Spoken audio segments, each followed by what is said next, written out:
Oh no, the storm's not even half over. I got some serious shoveling to do. For shoveling, I use my first ever boot slogging boots. These are what people used to call galoshes back in the day. I got them at Tractor Supply, and they clip over your shoes. Problem is, they're rubber, and they would stain my running shoes black. So that's why I stopped using them and went with the Neos instead. The most accurate place to measure the snow here is on the table in our back patio because the wind doesn't blow it around, so the snow that lands stays. Got this yardstick. I'm gonna put it right there. There's 13, there's 18, there's some hard snow. Nope, 18 inches. Starting to dig a channel out to the cars. We got to get to the wood pile over there. We stocked up a lot of wood last night in the house, but got to get to the wood pile, got to clear all this out so the cars can turn around. And then there's the driveway, which is maybe 100 feet down to the road. So gonna be out here for quite a few hours. I'm almost to the road, and this is where the snow gets the most difficult because the plow plowed all this snow right here, and it's super dense and heavy. And I just broke the shovel trying to lift it. What's the matter, Mama? You don't like it? You don't like it? Is it too deep? Is it too deep? How's your wound, baby? How's your wound? Oh, poor girl. Wanna go back in?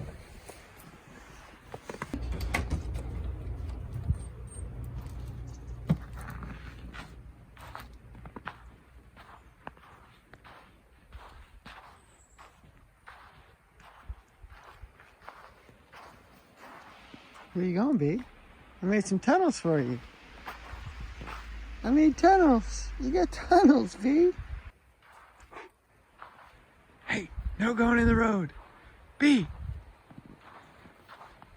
B, no going in the road. Come on.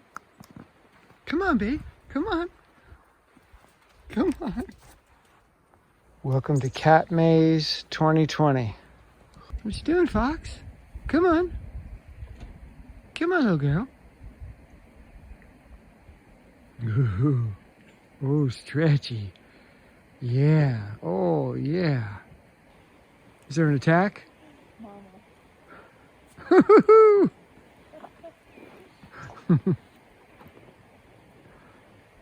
Mama.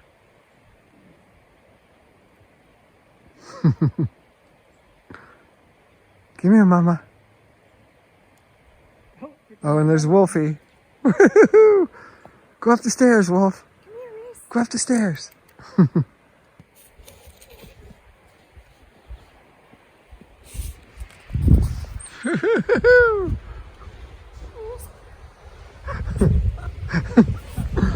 Okay, it's okay. Go.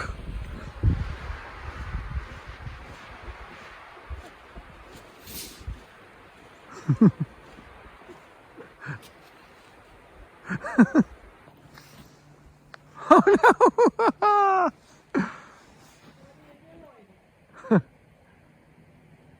Wolfie just jumped over a bank. Oh, what's that? I've spent the whole day shoveling and got rid of enough snow to get one car out. So I'm gonna go into the studio, and tomorrow morning I'll get the other two cars out. But it's been quite a workout today. Just arriving at the mill, and looks like somebody spent the night here last night. Yesterday I cleared enough for this car to get out, but now I've got to disassemble the kitty maze to get this guy and that guy out. I made a little staircase right there for the kitties, trying to trick them to high speed run up the stairs and then fall in the snow, but nobody bought it. Cleaning off a car is kind of like an archaeological dig.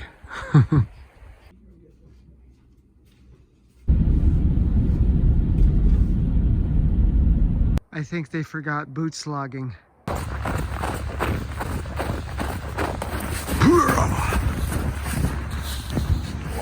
Oh, Lord. Oi, that's mid-thigh deep. Wow.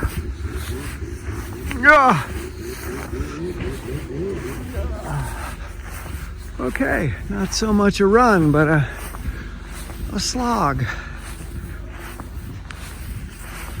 Whew. Okay, let's see if I can get a mile in 2 feet of snow.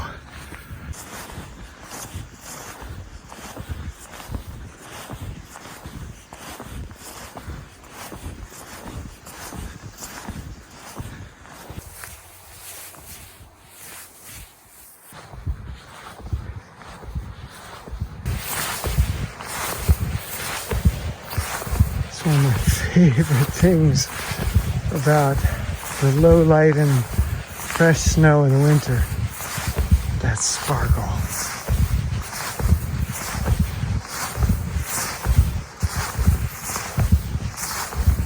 Oof.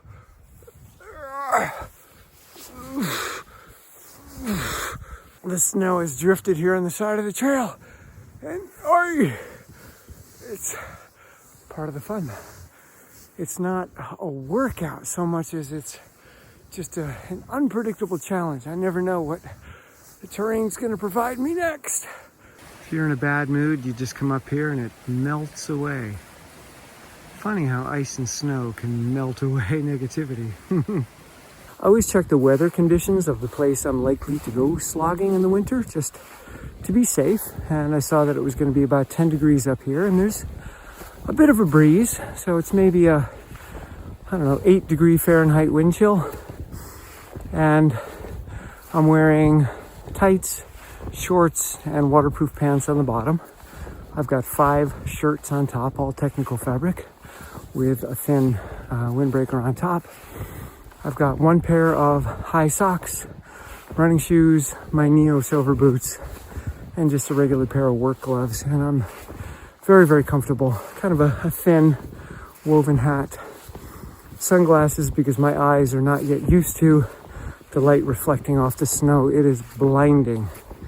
And I have to be careful because I have vegan sunken eyes, people say. Really, I have a very strong bone structure. So the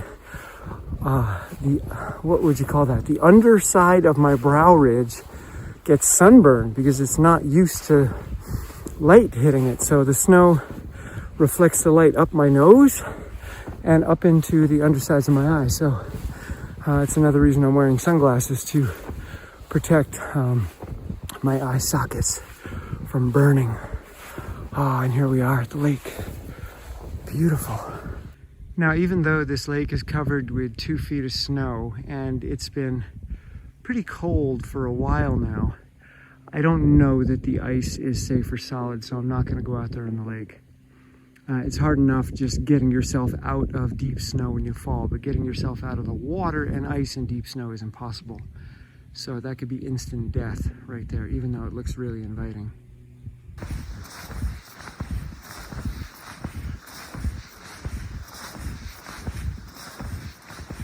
I just heard my inner social critic chattering away.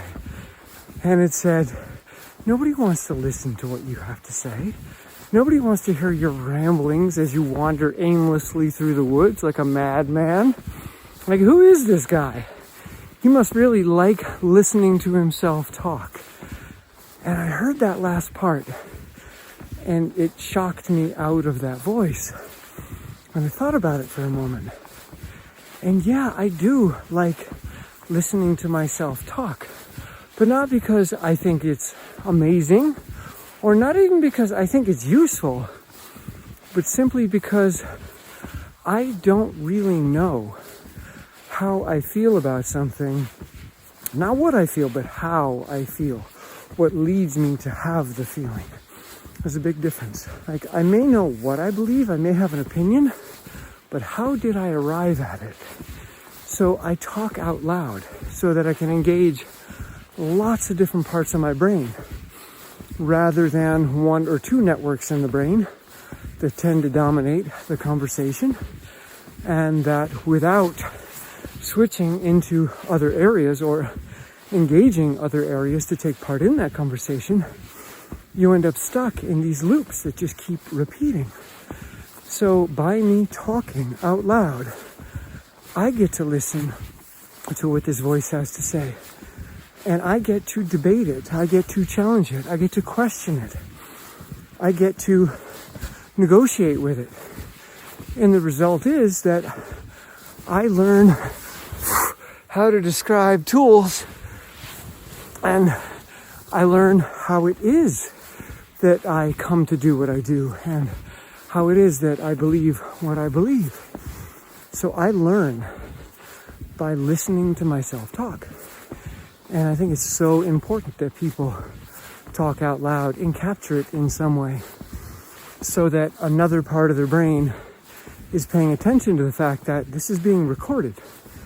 And for me, that makes it more intentional. I'm not as sloppy or lazy when I communicate, knowing that there's an audience, even if that audience is just me in the future listening to a recorded thought. So yeah, I like listening to myself talk, and you should like listening to yourself talk as well. I think it's an amazing learning tool. It's a ghost tree. One of the reasons that I love boot slogging so much is that it forces you to be intentional and mindful. You can't coast. You can't build momentum. You've got to be present again and again and again, because you take a step and then you pretty much come to a stop, and you've got to use power to move into the next step. I tried to run maybe 20 feet of this run and immediately was exhausted and just tripped and fell. You can't really run much.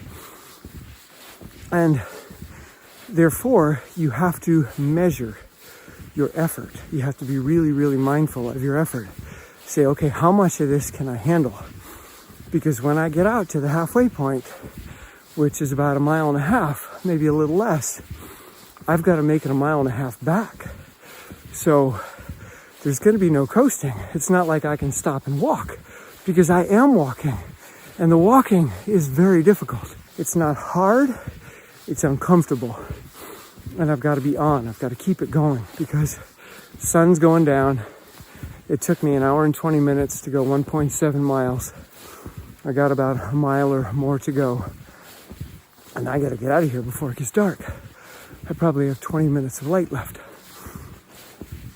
So I like this kind of workout because it forces you to be present from step one, and then to negotiate. Say, okay, this is effortful right now. It's going to continue to be effortful. So what do you think is a pace that you can handle, that you can manage, that'll allow you to make the whole loop safely? Because once you get out there, if you can't get back, you're in trouble. So I kind of raise the stakes. I come out here later in the afternoon knowing that I've got a time window. It's going to get dark. I don't bring a light except a flashlight on the phone, but the battery's dying, so it's not going to help me. So I put myself in a situation where I have to be smart, I have to be intentional and mindful, so that I can safely complete this. And right now my hip flexors, wow. And another reason I love boot slogging is that my hip flexors just become amazingly fit. And when I get back on the roads or trails come spring, I fly. And I have my best times of the year on the road and trail in the spring after a winter of boot slogging, because my hip flexors just allow me to have incredible knee pickup and therefore a longer stride. So, putting money in the bank right now. All right, I'm gonna put the camera down and increase the pace just a hair. Not much, just a hair. Getting out just before it gets too dark. All the snowmobilers have gone home.